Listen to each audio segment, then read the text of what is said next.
Bonjour à tous. Ce mardi 1er août 2023 à 20h33 exactement aura lieu la prochaine pleine lune. Comme d'habitude lors d'une pleine lune, la lune et le soleil se trouvent dans les signes complémentaires. Ce mardi 1er août 2023 à 20h33, le soleil sera dans le signe du Lion, tandis que la lune sera dans le signe du Verseau. Alors en plus de cette pleine lune en Verseau, nous avons pour l'instant la planète Vénus qui est rétrograde. Et elle est rétrograde dans le signe du Lion. Alors Vénus rétrograde en Lion, les amis, ça n'arrive qu'une fois tous les 8 ans. La dernière fois que c'est arrivé, c'était donc lors de l'été 2015. Donc je ne sais pas si vous avez une bonne mémoire, si vous écrivez un journal intime ou si vous gardez vos agendas, mais allez voir qu'est-ce qui s'est passé dans votre vie il y a exactement 8 ans pour voir qu'est-ce qui est peut-être en train de se rejouer là, ici, maintenant. Mais bon, ça c'est une proposition qui est toute personnelle. Revenons à ce qui nous intéresse aujourd'hui dans cette vidéo, à savoir que je m'apprête à partager avec vous la question que nous irons poser à l'esprit de la pleine lune lors du prochain rituel. Eh bien, je pensais à Vénus, rétrograde, en Lion. Ce n'est pas anodin. La planète Vénus, c'est la planète de l'amour, de l'argent, de la beauté, de nos ressources. Et quelque part, j'étais en train de me faire cette réflexion et de rire en moi-même, mais franchement, Vénus, c'est la planète amour, gloire et beauté, quoi. C'est la planète des sitcoms, enfin, je sais pas, c'est un show télévisé, quoi, Vénus, en vrai. Alors, si on garde cela en tête, l'amour, l'argent, la beauté, la validation, l'approbation au niveau des ressources, et qu'on met ça en parallèle avec cette pleine lune qui est dans l'axe Lion-Verseau. Et je pensais justement aux ressources, et j'essayais de comparer le comportement général, stéréotypé du Lion versus du Verseau. Alors ici, s'il vous plaît, si vous êtes Lion ou Verseau, ne prenez pas ça personnellement. Je prends des comportements vraiment poussés à l'extrême. Et cette fois-ci, je vais pas prendre les comportements les plus sympas, je vais prendre les comportements pas très sympas, justement. Alors, le Lion, il a besoin de briller, de prendre de la place, d'être sur scène.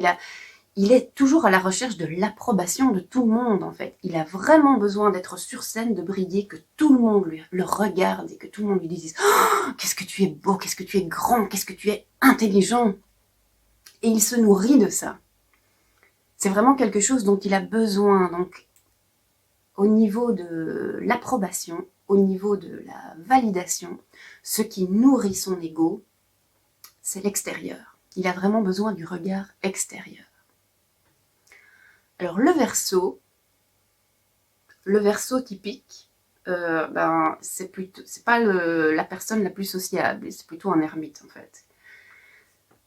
Et je dirais que si vous écoutez un Verseau typique, il va vous dire « Mais moi, je suis une vieille âme, moi je suis super intelligent, moi j'ai dépassé, j'ai transcendé mon ego. » Et il est très fier de ça, il est très fier d'avoir dépassé et transcendé son ego.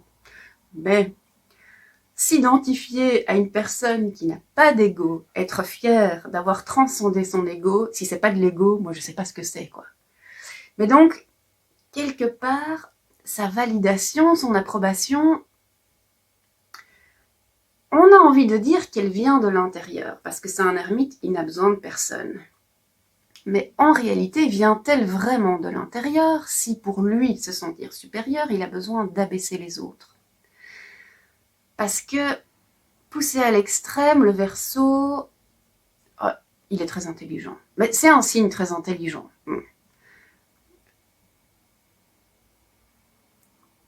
Mais s'il est persuadé qu'il est très intelligent et qu'il il reçoit de quelqu'un d'autre un compliment, il dit « Ah oui, tu es très intelligent ». Mais en fait, le Verseau, il s'en fout.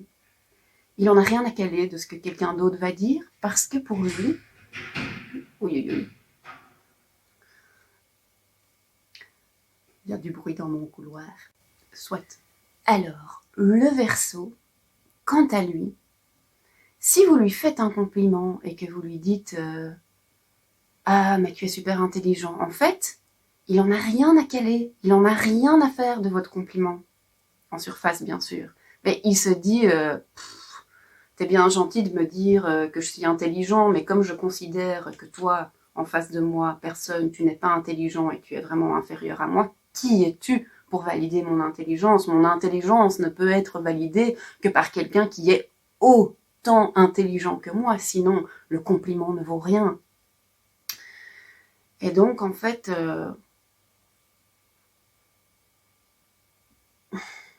il a un peu du mal à accepter le compliment.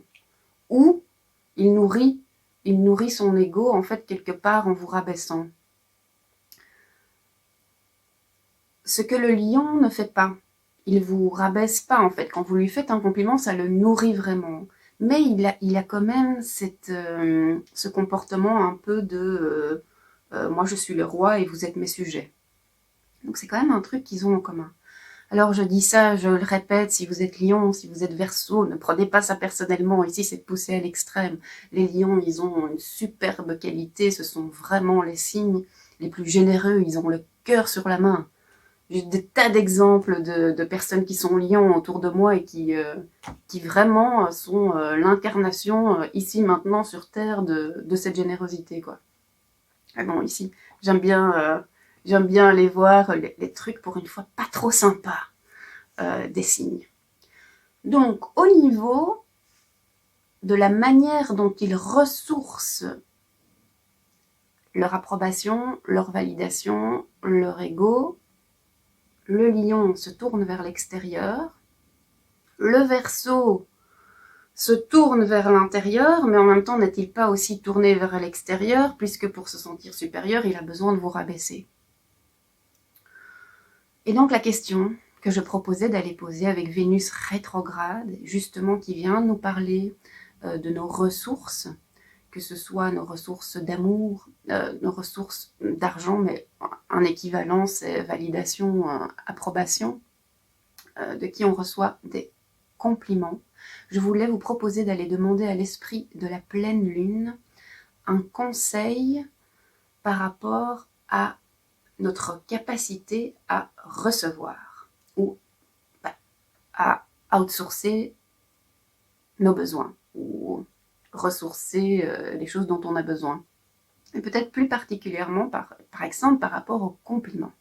Est-ce que vous êtes une personne qui savait accepter avec plaisir les compliments, ou alors quand on vous fait un compliment, vous vous crispez complètement? Les cadeaux aussi. Est-ce que vous avez plus facile à offrir des cadeaux qu'à en recevoir? Allez découvrir pourquoi et allez demander un conseil pour améliorer votre relation par rapport au fait de recevoir.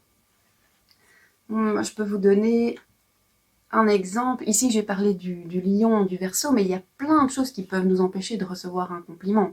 Par exemple, vous pouvez toujours être, peut-être pas sur la défensive, mais être en train de vous méfier. Tiens, on me fait un compliment, est-ce qu'on n'est pas en train de vouloir, d'attendre quelque chose en retour, en fait, de ce compliment?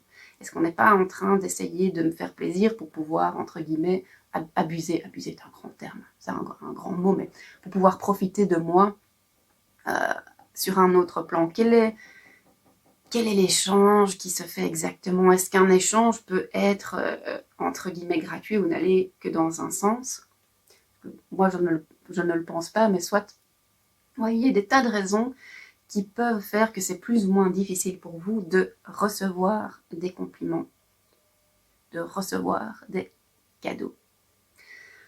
Voilà, c'est la question que je vous propose d'aller poser lors de cette prochaine pleine lune. Un rituel Skype est organisé ce mardi et un rituel sur place à Boisfort. Donc vous êtes les bienvenus si vous êtes dans le coin, si vous habitez Bruxelles. ce mercredi. N'hésitez pas à me contacter si vous avez envie de participer. Là-dessus, je vous souhaite une excellente pleine lune et je vous dis à tout bientôt.